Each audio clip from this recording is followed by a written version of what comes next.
In the world today, you want to be able to defend yourself. Okay, this world's crazy. It gets crazier all the time. My background, former law enforcement, security guard, martial artist. I've taught so many people bully prevention, women's self-defense. Okay, the most important part with self-defense is defending yourself, right? Keeping yourself out of harm's way or someone else, and street legal self-defense. Okay, you're not going to be in trouble for defending yourself. So my goal out of this channel is everyday carry defense. Okay, EDC defense, knowing how to use what you carry. So many people out there, everybody has a channel about what they carry. Okay, you see, I carry this. They lay out the whole table of stuff that they carry, which is cool. Okay, but the idea is, do they know how to use what they're going to do?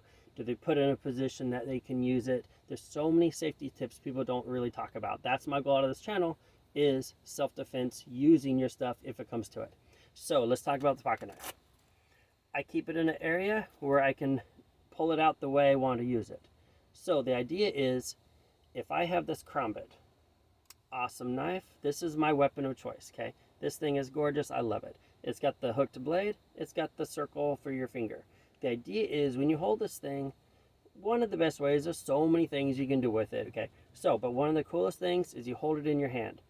Okay, this right here is a striker. Of course you can cut with it, but it's a blocker. It's a gripper. Someone throws a punch, you can hook it, you can block it, you can take that arm and pull it in, never having to cut. Okay, if you do cut, there's techniques, we'll talk about that later, but the idea is, my goal today is you don't even deploy it. It's in your pocket, it's ready to go. So you need it, you reach in, you pull it out, it's in a position you can use it at. If I'm going to use it on my right hand, you should have it on the right side, or at least on the left side, where you're going to pull it out to where it's in the proper position. Proper position means I can deploy it and have it in the right spot, but realistically, don't have to.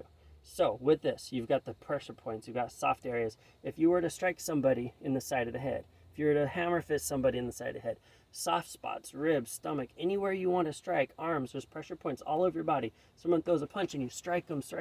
The idea is, it's not a blade. You never opened it. You're not going to cut them. If someone throws a punch at you, you can go one step higher, okay? If they don't have a weapon, you pull out a knife, what's going to happen when you cut them? Now you're legally going to be in trouble, okay? The idea is, always have one step ahead. They don't have a weapon, I've got a striking point. It's like carrying anything, a kubaton. It's like carrying something, because as you strike it, you want to learn your points. You want to learn striking. You want to learn the soft parts of the body to where when you strike, you know what's going to happen. Okay? Take some self-defense classes. Learn pressure points. Learn where to hit. Learn things that are going to help you out. Learn the soft spots. Learn the parts that hurt. Stuff like that. But the idea is, don't always have to hurt somebody. Okay? Don't always have to injure somebody. There's a difference between hurting and injuring. Okay? Anything's going to hurt. Who cares? You bump your knee, it hurts. The idea is, you bump your knee, it's not going to fill up with blood and you're not going to go to jail. You cut somebody, you're probably going to go to jail. You're at least going to be questioned, detained. They're going to figure out what happened and go from there. And then you've got a whole lot of explaining to do, and probably a lawyer and fees, all that good stuff. But you strike somebody and you can prove, hey, I had the ability to cut them. I didn't. I used it as self-defense. I hit them a few times. They got away. I accomplished my goal. Self-defense was done. So, self-defense, defending yourself or loved ones against harm, okay? Doesn't matter how you do it, but you don't always have to hurt somebody. So, pocket knife of my choice, Karambit. This is only like a $15, $20 knife. I love this thing. I've had this thing for years. I've never sharpened it yet. It's still sharp from how I got it, but the idea is, one day I'd love to buy one of the Fox, $200 knives. I love them. But I've never had one yet. One day I will. But until then, this thing's good enough for me. Stores in a nice, safe spot. No one knows it's there. If I do pull it out, they might not even know I have it. So, self-defense. Defend yourself. Don't always have to injure somebody, but do it legally. Find a way to defend yourself. Okay, think of it this way. If I have a gun, I pull out the gun, I'm going to be in trouble unless it's 100% justified, 110% really.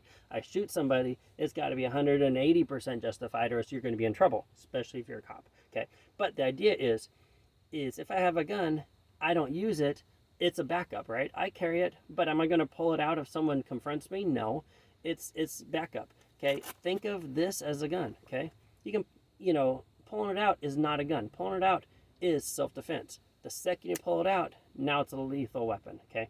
So the idea is learn how to use your stuff properly, know what to do with it, and no, you don't always have to injure to save yourself, okay? Anything else? We'll cover next time. Thanks, bye.